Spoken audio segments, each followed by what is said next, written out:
اس سے پہلے کہ ہم اس کے اوپر بات کریں، میں چاہوں گی کہ آپ تھوڑی سی روشنی اس چیز پہ ڈالیں کہ جب ہمارے ہاں کوئی بہت اسپیشل گیسٹ آ رہا ہوتا ہے، کوئی بہت اسپیشل مہمان آ رہا ہوتا ہے، تو اس کی تیاری ہوتی ہے، اس کا استقبال ہوتا ہے. بالکل. تو اسی طرح یہ بہت ہی مقدس اور بہت ہی مبارک اور بہت ہی برکتوں والا مہینہ ہے.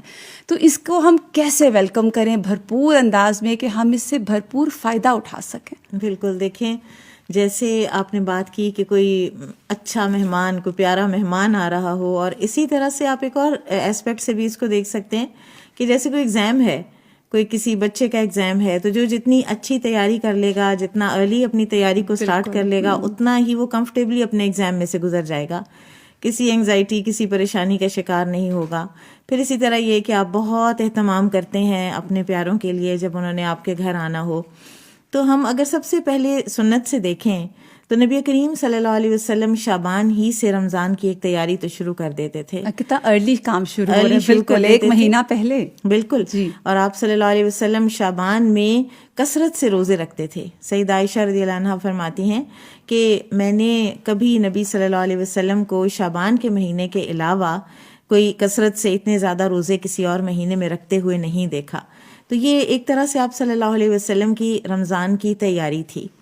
پھر اسی طرح سے آپ صلی اللہ علیہ وسلم کے جو صحابہ کرام ہیں، ان کا ایک میں جگہ پڑھ رہی تھی کہ ایک صحابی نے فرمایا کہ ہم میں سے کوئی یہ سوچ ہی نہیں سکتا تھا کہ رمضان میں انٹر کریں ہم اور ہمارے دلوں میں کسی کے لیے کوئی کینہ ہو، کوئی میل ہو.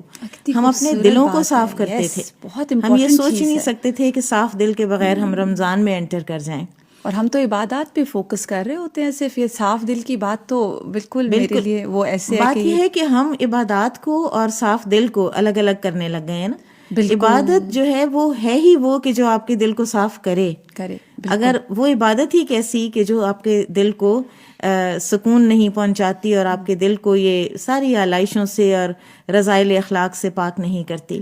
پھر اسی طرح قرآن پڑھنا، رمضان کے آنے سے پہلے شعبان ہی میں قرآن کی تلاوت کا سلسلہ جو ہے نا وہ بڑھا دینا چاہیے. ٹھیک ہے. تو یہ تیاریاں ہوں گی نا. پھر اسی طرح سے اس کے علاوہ ہم اپنی ایک ڈیلی روٹین میں دیکھیں اور خواتین کے حوالے سے دیکھیں تو ہماری جو تیاریاں ہیں، مثلاً عید کی تیاریاں، وہ ہمیں بہت امپورٹنٹ تیاریاں ہیں وہ تو بالکل، اور ہمیں وہ شعبان میں کر لینی چاہیے بالکل، تاکہ ہمارا رمضان جو ہے وہ بہت قیمتی ہے. اس کی ایک ایک گھڑی قیمتی ہے، اس کا ایک ایک سیکنڈ قیمتی ہے. اسپیشلی آخری عشرہ بالکل اس میں زیادہ شاپنگ اور اسی میں رش بھی سب سے زیادہ ہو رہا ہوتا ہے بازاروں میں. تو حسن البصری فرمایا کرتے تھے کہ میں ایسے لوگوں کو بھی ملا ہوں کہ جو جس طرح تم لوگوں کو درہم اور دینار قیمتی ہیں نا، ان کو اپنا وقت قیمتی ہوا کرتا تھا. تو اور یہ ایک ایک گھڑی آپ کے رمضان کے مہینے کی تو بہت ہی قیمتی ہے نا. پورے سال میں ایک دفعہ جب آپ کے لیے رحمتوں کے دروازے جب کھلتے ہیں اللہ تعالیٰ کی طرف سے اور برکتوں کے دروازے کھلتے ہیں اللہ تعالیٰ کی طرف سے، تو اس کو صرف اور صرف عبادت کے لیے خالی کریں. اور شعبان کے مہینے میں اپنے کوئی راشنز وغیرہ جو کچھ بھی آپ نے کرنا ہے وہ بھی کر لیں. اور پھر اسی طرح سے گروسری وغیرہ کر لیں، اپنی کوئی کمروں کی اپنی کوئی صفائیاں وغیرہ کرنی ہیں وہ پہلے کر لیں. اور اسی طرح سے اپنے آپ کے کوئی ٹائم ٹیبلز بنا لیں. اور پھر یہ کہ اپنے گھر والوں کو بھی تیاری کروائیں، اپنے گھر والوں کو بھی مینٹلی پریپیئر کروائیں.